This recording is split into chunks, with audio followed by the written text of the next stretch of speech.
it's October, it's Paris. Welcome to the studios of Equidia for our preview of one of the world's great horse races, the Qatar Prix de Triomphe. I'm joined by Katherine Ford to look through 15 runners. An absolute crackerjack renewal, though. Yeah, absolutely, and it's always a great race. It'll be slightly different from normal this year, of course. Very testing conditions and not very many people on the racecourse. Of course, the COVID pandemic means that the public is restricted to 1,000 people. They'll largely be the connections of the runners of the day. So we are two of a very special band of 1,000 people who are going to see 15 runners headed by, stepping up in trip, Persian King. There's way to Paris. You'll note him. He's an almost white horse now. Champion Stare Stradivarius, the dual winner in Naval, runner-up last year. Also, further on down, we have some 3-year-olds, Gold Trip and Chachnak, who are going to have to really step up. In Swoop, a German Derby winner, Serpentine, a Derby winner, and just one 3-year-old filly, which is Rabihar. As the other one who was going to run, Love, was taken out on this morning of our recording because the ground just too soft for her. So let's start with a filly or mare who will now go off favourite in Naval. She's won the race twice before. She was runner-up 12 months ago. Her best win of this season came in the UK, her homeland, when she won just a 3-runner race for the equivalent of the Arc in the UK. The horses she's running against in this are Serpentine and Sovereign, and Sovereign and Japan on the extreme right there. But she won very easily indeed. Frankie Dettori having a look over his shoulder to see where Japan was, and here she powers through, Katherine, in the closing stages. So we think she's as good as ever. Well, I think she's almost as good as ever. That was a fantastic performance. She entered the history books already on that occasion, becoming the first 3-time winner of the King George and Queen Elizabeth stakes, the summer showpiece. Can she enter history books as a 3-time winner of the autumn showpiece of the Qatar Prix de Triomphe? Liz Price went to Newmarket for us to speak to John Gosden, just comparing the filly with her physical state now as a 6-year-old compared to her glory days, notably as a 3-year-old. And strangely, at her total zenith, imperious zenith, as a 3-year-old. A 4-year-old year was difficult, but she won the Arc and the Breeders' Cup. And then last year, I thought she showed a consistently high level of form. This year, it's been more difficult for her because her metabolism has changed. And quite frankly, in March, April, she looked like a huge broodmare. So we were very patient, and she'd go to the Eclipse at 80% of fitness. Which is fine, because Frankie was very clear that he was going to let her run, and that was it. He wasn't going to get after her in any way. And I'd never mind doing that in that case, and she was weighing heavy for her racing weight going into the race, but she ran a blinder. She was second, just the last furlong. You could see what they say, we go for our girth. She just tired, and Frankie looked after her, but she ran a very good second with Japan head or neck back in third. So it was a thrilling first run for me, and it put us spot on for the King George. You know, she's in great form right now, and she's at her correct racing weight, and hopefully Frankie and I don't mess it up. John Gosden, fascinating as ever, talking about Enable, who is on top form following her win in the September Stakes. But John Gosden will have 2 horses in his wagon coming over to Paris-Longchamp this weekend. He's got Stradivarius, who's been very well backed in recent days following the rain that's fallen. This top stayer back to 2.5 miles. John Gosden was delighted with his trial in the Prix Foix just a couple of weeks ago. Let's hear him. Well, I was very happy with the Prix Foix because that was run in a normal manner for a trial, in that we go a nice, sensible, gentle pace. We get beautifully balanced. We come into the straight, and then pew, we show our turn of foot, and we have a lovely race 3 weeks before the Arc. So I was delighted with it. The people who probably bet him, they weren't, but I thought it was a great run. This is a cup horse who goes 2.5 miles, and for him to quicken as he did with a Derby winner, I was really thrilled, and I noticed some nice French horses who really know how to quicken couldn't get to the first 2. So to me, it was a perfect trial. John Gosden talking about Stradivarius, his stayer, who's dropping down 1,600 metres from his best performances to 2,400 metres on Sunday afternoon. Now, last year's third, Sotsas, arguably his third in very similar conditions in the race 12 months ago, was his best performance, although he is a classic winner, having the won the Prix du Jockey Club over 2,100 metres in the summer of his 3-year-old campaign. He's one of a few horses that Jean-Claude Rouget has in the lineup. And let's hear from his trainer now. The race in Ireland has set him up nicely. I expect a performance at least as good as last year's. He's won in both types of ground. It's difficult to tell. He flew home in bottomless ground in the Prix de Sirène and also in the Prix du Jockey Club on a fast track. I think he goes on anything. The Arc has always been his target. It's not easy to start work a whole year ahead. Last year he ran very well, and I think he made his move a little early. He came to try and beat Enable, and maybe if Christian had been a bit more patient. But you can't blame him. We had a leading chance and we rode him to win, not to be third. We might be a little more patient this time. He is capable of covering 300 metres very fast, so we'll try not to produce that speed too soon. But of course, nobody will take a pull at the entrance to the straight, so it's not easy.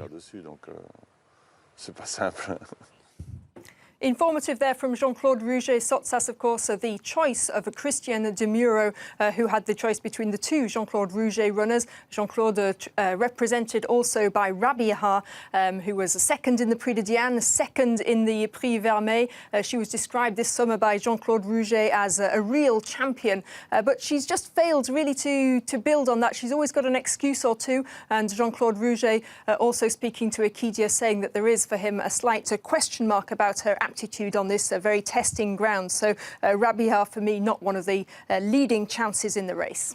And of course, so far, she's only got a victory in a Group 3 race to her name. However, there was a Group 1 run on Trials Day, normally the Prix Niel, replaced by the Grand Prix de Paris, and it throws up a lot of horses that we're going to see in this year's Arc. Mogul was the winner. He has a dream run through against the inner running rail to come and win the prize. In Swoop stays on really well in the closing stages. We also see Gold Trip and the Derby winner Serpentine, who was in the lineup for this. So many running in this race. Do we think they'll finish in the same order on Sunday afternoon? Well, I would say, Ian, I think we're pretty much guaranteed that they won't finish in the same order. I'm not going to predict exactly what order they are going to finish in. But just look at the finish of In Swoop there, who really picks up nicely. For me, he was the eye-catcher in the race. But we're going to concentrate on the winner for the moment, Pierre-Charles Boudot. Yet another Group 1 win for him in this trial. Of course, he's going to be on Persian King in the big event, but he wove his way through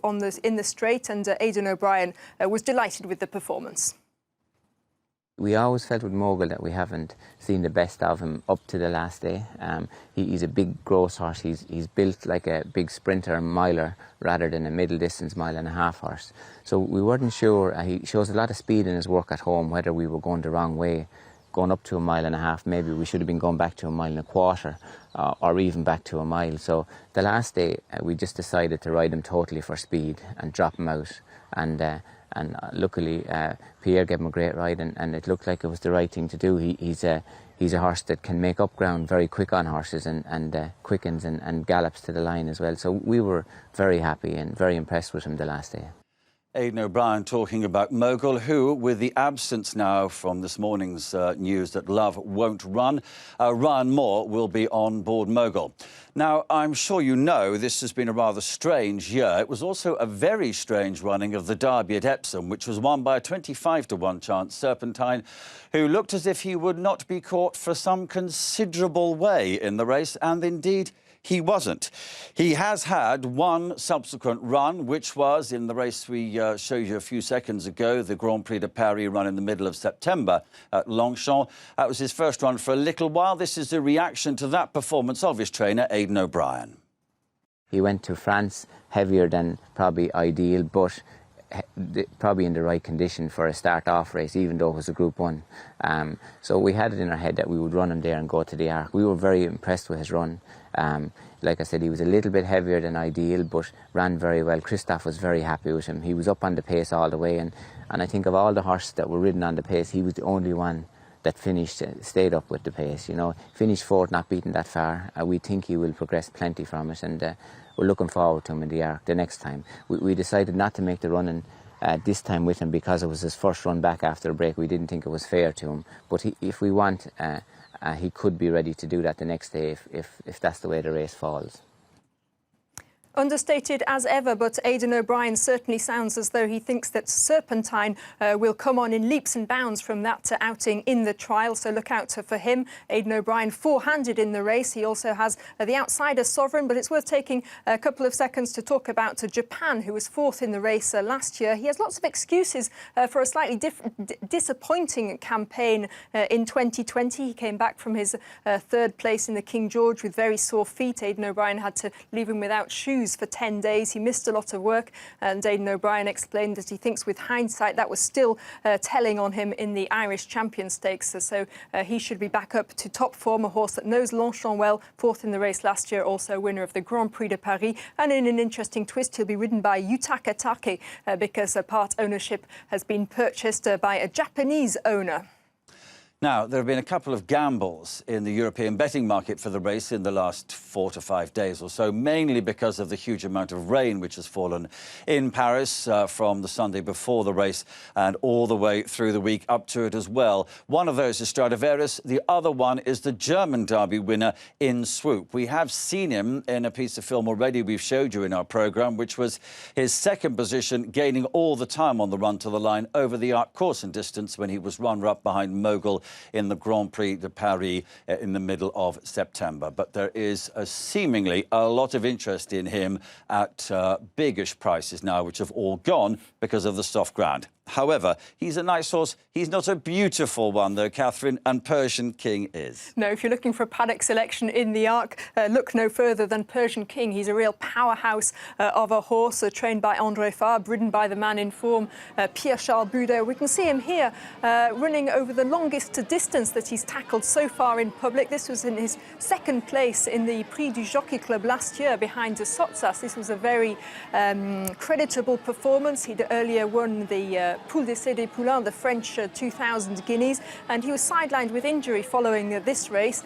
But going into this race, I remember there was a lot of talk about André Fabre going to try and target the Poule d'Essai, the Jockey Club and the Arc. Last year there wasn't too much discussion about his ability to stay or not. Since then, André Fabre's brought him back to the mile, notably very impressive recently in the Prix du Moulin. But they've had this little idea in their head right from the spring season when he was entered in the Prix de l'Arc de Triomphe. I've spoken to Anthony Stroud about it after his win in the Prix d'Ispahan and with André Fabre after the Prix du Moulin. So they're not tilting at windmills. André Fabre's tried this kind of thing before with horses like Lope de Vega. He was going to try with Manduro, who was just injured before the race. So a real interesting chance, I think, with Pierre-Charles Boudot. This is his favourite horse, I think, in training. There's a bit of stamina on the dam side. I can go on for a long time, but you've got the idea. I really like the chances of this horse. And I'm not totally concerned about the soft ground. There is a bit of form on soft ground on his dam side. OK, there we are. That's some of the runners and riders for the great race coming up. We've had a look at a few of them. The big questions: will we get history? Can Enable do it for a third time? Will it be one of the many classic winners? Will it be the horses who are dropping down in trip, or like Persian King's the one they're going up in trip? I'm not sure my selection's worth very much weight, but Catherine, what's yours? I'm going to go with Enable. It's not very original, but I think in a race like this, she's the one that offers a lot of guarantees. She's got stall number 5. She's got Frankie Dettori. If you're looking for a man in a big field, he knows the filly by heart. He knows the Arc by heart. I think she's a logical favourite, and I think she has a very good chance. In Swoop, you talked a lot about him. Francis Graffard was delighted with that second place in the Grand Prix de Paris. He'd had a few problems before the race. He thinks he will also come on an awful lot from that outing. And then I'm going to try Persian King in third place, so take a bit of a chance on that one.